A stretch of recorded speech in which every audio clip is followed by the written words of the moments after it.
ETF index mutual funds నేర్చుకుని stock మార్కెట్లో రాణించాలనుకుంటున్నారా? వెంటనే ఈ నెంబర్కి కాల్ చేయండి.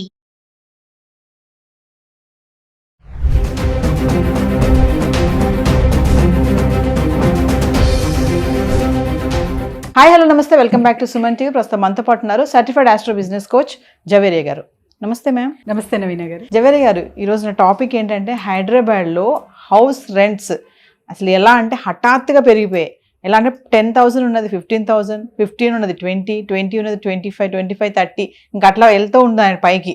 ఎందుకంటే ఇప్పుడు స్కూల్ స్టార్ట్ అయిపోతున్నాయి ఒకటి, ఇంకోటి ఏంటంటే వర్క్ ఫ్రమ్ హోమ్స్ మ్యాక్సిమం అన్నీ అయిపోయి మళ్ళీ అందరూ ఆఫీసులకు వెళ్తున్నారు, ఇదొకటి. ఇవన్నీ కూడా రెంటల్ పైన కూడా ఇంపాక్ట్ చూపిస్తుంది. అంటే అసలు ఎందుకు ఇలా రెంట్స్ పెరుగుతున్నాయి ఇమీడియట్గా అంటే ఏం చెప్తారు? ఎస్ నవీన గారు, ఆబ్వియస్లీ గత కొద్ది రోజుల నుంచి ఒక 2-3 ఇయర్స్తో పోల్చుకుంటే ఇప్పుడైతే ప్రజెంట్ చాలా చాలా కాస్ట్ అయితే చాలా పెరిగాయి. అండ్ తర్వాత ఇంటి అద్దె సో ఒక భారంగా మారుతుంది సామాన్య ప్రజలకి. కానీ ఐటీ సెక్టార్స్, ఐటీ కంపెనీస్ కానివ్వండి, అండ్ తర్వాత తరచుగా కొన్ని ఏరియాస్ డెవలప్మెంట్ ఇవన్నీ చూసుకుంటే గనక మనకు 15,000కి వచ్చే ఒక ఇల్లు ఇప్పుడు ఆల్మోస్ట్ 2022గా మారిందనమాట. అంటే కొన్ని ఏరియాస్ అయితే విపరీతంగా ఇక్కడైతే రెంట్స్ చూస్తున్నాము. ఫర్ ఎగ్జాంపుల్ మీకు నియర్ బై అంటే కొండాపూర్ కావచ్చు, తర్వాత మణికొండ కావచ్చు, అండ్ తర్వాత హైదరాబాద్ ఎస్పెషలీ గచ్చిబౌలి అటువైపు కానివ్వండి, చందానగర్ ఈవెన్. సో చందానగర్లో 18Kకి వచ్చేది ఇప్పుడు almost 22K 2 bedroom flat. So ఇంకా తర్వాత గేటెడ్ కమ్యూనిటీ మనం చూసుకుంటే 30-35 నుంచి ఆల్మోస్ట్ 60,000 వరకు కూడా రెంట్స్ అనేది పే చేస్తున్నారు. సో ఇదంతా ఎందుకు అంటే because of IT sector. So IT sector వల్ల మైగ్రేషన్ అనేది జరుగుతుంది కాబట్టి చాలా వరకు ప్రజలు అంటే ఒక ప్లేసెస్ నుంచి ఇంకో ప్లేసెస్కి రావడం, అండ్ తర్వాత స్కూల్స్ కాలేజెస్ ఓపెన్ అవ్వడం, అండ్ మంచిగా అంటే ఎడ్యుకేషన్కి చాలా చాలా ప్రాముఖ్యత ఇస్తున్నారు కాబట్టి పేరెంట్స్. సో సిటీస్కి చూస్ చేసుకోవడం కూడా జరుగుతుంది. బిజినెస్ వాళ్ళు కూడా చాలా వరకు షిఫ్టింగ్ అనేది చూస్తున్నాం, మైగ్రేషన్ అనేది చూస్తున్నాం. కాబట్టి ఇవన్నీ ఒక రీజన్స్ అనుకోవచ్చు నవీన గారు. కాకపోతే ప్రజెంట్ మీరు ఉన్న ఇప్పుడు ఇంట్లో ఉన్నా లేకపోతే కొత్తగా వెళ్తున్నా కూడా అక్కడ ఒక రెంటల్ అగ్రిమెంట్ అనేది ఉంటుంది. అది చేసుకుంటే ఇద్దరికి క్లాషెస్ రాకుండా, అంటే వాళ్ళకి ఇష్టం వచ్చినప్పుడు ఏదో నాకు నచ్చలేదు సో హఠాత్తుగా రెంట్ పెంచేసి అలా చేయడం జరగదనమాట. ఒక అగ్రిమెంట్ మీరు చేసుకున్నారంటే ఆ mutual understanding between tenant and owner. So ఇది ప్రతి ఒక్కరూ, అండ్ తర్వాత నాకు ఇష్టం వచ్చినట్టు నేను పెంచకూడదు, అది కూడా మెన్షన్ ఉంటుంది లీగాలిటీ పరంగా. సో ఎంత నడుస్తుంది ప్రజెంట్ ఓవరాల్గా ఏరియా వైజ్ అనేది కూడా ఉంటుంది.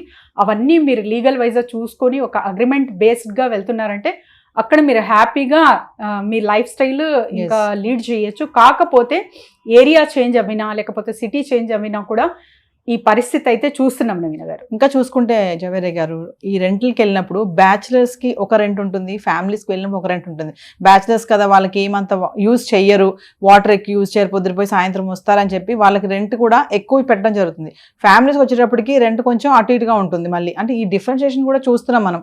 సిటీలో ఎక్కడికన్నా వెళ్తే ఇంకా చెప్పాలంటే రెంటే కాకుండా మెయింటెనెన్స్, మళ్ళీ మీరు ఇందాక ఒకటి అన్నారు సడన్గా పెంచకూడదు, అది ఇష్టం వచ్చినప్పుడు ఒక అగ్రిమెంట్ రాసుకోవాలని. ఇప్పుడు ఎక్కడున్నారు మేడం, మధ్యలో కనుక వాళ్ళు ఏదన్నా సంథింగ్ ఒక లిఫ్ట్ పెట్టించారు అనుకోండి, ఆ లిఫ్ట్ మెయింటెనెన్స్ కూడా టెనెంట్స్ మీద పడుతుంది. మేము లిఫ్ట్ పెట్టించాము, మీరు రెంట్ పెంచుతున్నాము అంటారు. మరి ఇలాంటివి కూడా చాలానే ఉన్నాయి కదా. అవును నవీన గారు, చేంజెస్ వచ్చినప్పుడు ఇప్పుడు జనరల్గా ఒక టాక్ సొసైటీ పరంగా చూసుకుంటే కూడా గవర్నమెంట్ ఎన్ని అప్పులు చేసినా, ఏ ఛార్జెస్ పెరిగినా కూడా అది ఎవరి మీద ప్రభావం చూపిస్తుంది? సామాన్య ప్రజల మీద ఖచ్చితంగా చూపిస్తుంది. సో టికెట్స్ ప్రైస్ హైక్ అవ్వడం కానివ్వండి, తర్వాత ఏదైనా కూడా పెట్రోల్ ప్రైజెస్ పెరగడం, ఇవన్నీ అంటే జనరల్గా కమోడిటీస్ మీద కానివ్వండి. సో ఇలా అద్దెలో రెంటల్ వైజ్గా కూడా దీని ప్రభావం అలా యాజ్ ఇట్ ఈస్ చూడొచ్చు నవీన గారు. ఏదైనా సంథింగ్ బిల్డింగ్లో చేంజ్ వచ్చింది అంటే దాని ప్రభావం ఖచ్చితంగా టెనెంట్ మీద అయితే కనపడుతుంది. కమింగ్ టు బిజినెస్ ఓరియంటెడ్గా మీతో మాట్లాడితే జవేరియా, మనం బిజినెస్ ఐడియాస్ చేస్తున్నాం కదా, ఈ మధ్య కాలంలో చూసుకుంటే ఈ హౌస్ రెంట్స్ అనేది కూడా ఒక బిజినెస్గా తయారైపోయింది.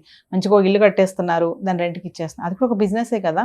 దాని అంటే ఎలాంటి అడ్డకోలుగా రెంట్లకి సంపాదించడం అనమాట. దీన్ని ఎలా చూడొచ్చు అంటారు? ఇది ఒకవైపు అంటే బిజినెస్ యాజ్ ఏ బిజినెస్ కోచ్గా చెప్పాలి అంటే ప్రాఫిట్ గెయిన్ బిజినెస్ అనొచ్చు. కానీ వెన్ కమ్ టు కస్టమర్ ఇది చాలా అంటే ఒక భారంగానే ఉంటుంది ఖచ్చితంగా. ఎందుకంటే ఇప్పుడు ప్రజెంట్ చూస్తే ట్రెండ్ అంతా అంటే సిటీ అంటేనే ఏదో ఒక సోర్స్ కోసం వస్తారు. సో పీజీస్ కానివ్వండి, హాస్టల్స్ కానివ్వండి, ఇవి కూడా చాలా వరకు గతంలో పోల్చుకుంటే పెరిగాయి నవీనగడు. సో ఇప్పుడు ఏం చేస్తున్నారంటే, అంటే సెమీ గేటెడ్ ఉంటాయి కదా బిల్డింగ్స్, ఒక 40 to 50 ఫ్లాట్స్ ఉన్నాయంటే ఆ బిల్డింగ్ మొత్తం పీజీకి ఇచ్చేయడం. ఎందుకంటే రెంట్ ఈజీగా వస్తుంది అండ్ పీజీలు కూడా చాలా బ్రహ్మాండంగా నడుస్తున్నాయి అన్నమాట. సో అలాంటి బిజినెసెస్ చేయడం కూడా చూస్తున్నాము. ఫ్యామిలీస్ ఖచ్చితంగా మీరు అంటే మీకున్న బడ్జెట్ పరంగా అండ్ తర్వాత మీరు ఎంత ఇవ్వగలరు ఇవన్నీ డిసైడ్ చేసుకొని ఒక స్టెప్ ముందేస్తే చాలా బాగుంటుంది. And when comes to gated కమ్యూనిటీస్లో నివసిస్తున్నారంటే ఖచ్చితంగా మైండ్ ప్రిపేర్ చేసుకునే వెళ్ళాలి. ఎందుకంటే అక్కడ మీకు చాలా వరకు మెయింటెనెన్స్ కూడా మీరు చెప్పినట్టు హైక్గానే ఉంటుంది అండ్ తర్వాత రెంట్స్ కూడా అప్స్ అండ్ డౌన్స్ అనేది చూస్తూ ఉంటాం అనమాట. చాలా మంది వేరే ఇప్పుడు మనం మైగ్రేషన్ అన్నారు కదా, కొంతమంది వస్తూ ఉంటారు, ముగ్గురు పిల్లలు ఉంటారు వాళ్ళకి. పాపం వాళ్ళు ఏంటంటే రూమ్ కోసం వచ్చినప్పుడు ఓనర్ కూడా ఏంటంటే చాలా మంది కఠినంగా ఉంటారు, ఇంతే రెంట్ ఉంది కడతారా, కట్టకపోతే వేరే వెళ్ళిపోండి అని అంటున్నారు.